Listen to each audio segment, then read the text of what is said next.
the third and last episode of the Three Musketeers, where I'm talking with Fabien Lefevre. I'm going to start with a question similar to what I've already asked to Denis and Jean-Yves. What are his thoughts about performing on a high level in two classes, K1 and C2?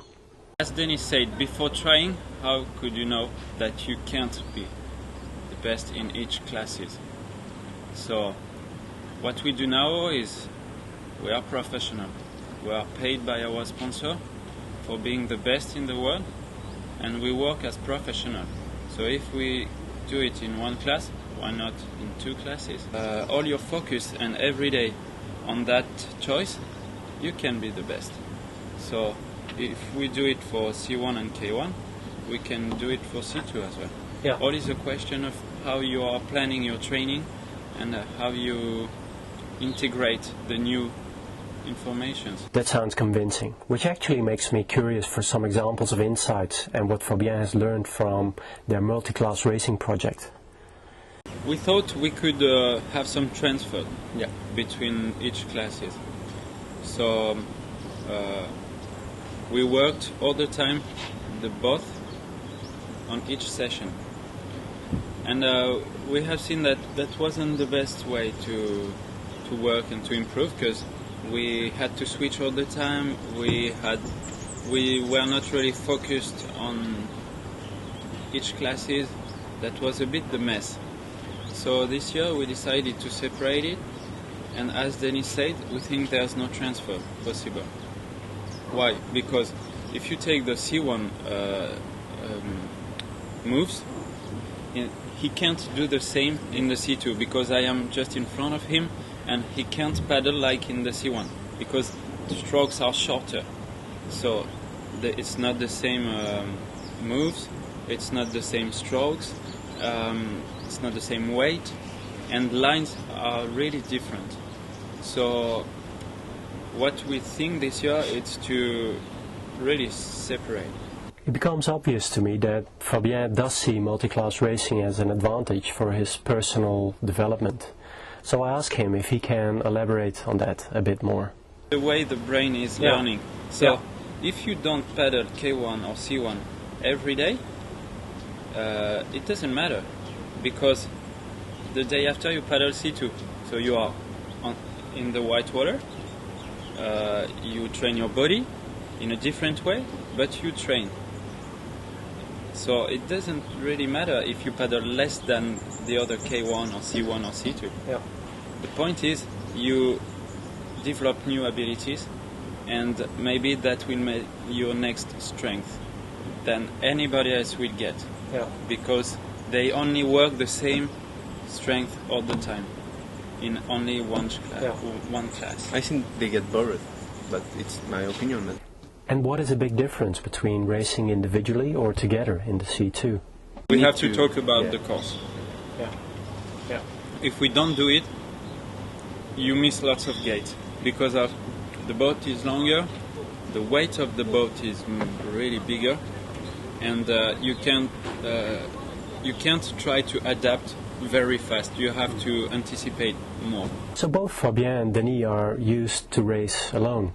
And I'm asking Fabien if it happens sometimes if they get into a fight, now they have to work with someone else. You really have to accept that the other is different. If you know how he works, how he's thinking, that's easier, really easier. So the only way to understand that is to talk and to communicate. And then of course there is the established elite, like for example the Hochschorners and the Skantars. And I'm asking Fabien what advantages he think they have compared to athletes like them. We can watch lines as C2, but we can watch it as C1 or K1. I mean, if you watch the C2 crew, sometimes they are really they are not flexible on the water. I mean, if they cut the line, they are too short in tricky sections, and they can't really move their body. For us, that's natural. We do it every day, almost every day in K1 or C1. So that could be one of our strengths. Concerning coaching, I can also imagine they've learned a lot. So I'm asking Fabien how that developed in the past few years. We wanted to work with a C1 coach, a K1 coach and a C2 coach. But to manage this was really heavy on shoulder. So we decided to work with Jean-Yves, who was my coach at the beginning.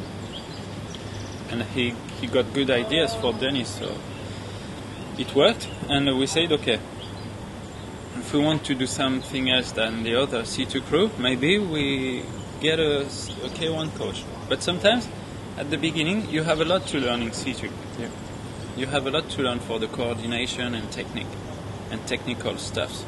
So we had to see other C2 coaches. So what's strong in France is that you have lots of coaches, and if you need an inquiries, you can pick up somewhere. You go to see a coach and you ask him, okay, I get a problem here. Don't really give me the solution, but help us to find it. Lately you do see athletes racing in 2 classes. What do you think the benefit will be for the sport on the longer term? It's very good for our sport, because if we show that we can do both, maybe it will help the C2 class to survive in the Olympic program. Maybe in clubs everywhere in the world. In each club, people are going to teach K1, C1 and C2 together. So I think it will help our sport to improve probably. Yeah. We don't know yet, but if we can give the first step, it should be good. I can also imagine it takes more energy to compete in 2 classes, and I'm curious where Fabien gets his energy from if he needs to reload and what inspires him. I get my family, I'm married and I have a kid, 3 years and a half, so it's easier for me to disconnect and to relax, to get strength from something else than the slalom training racing system.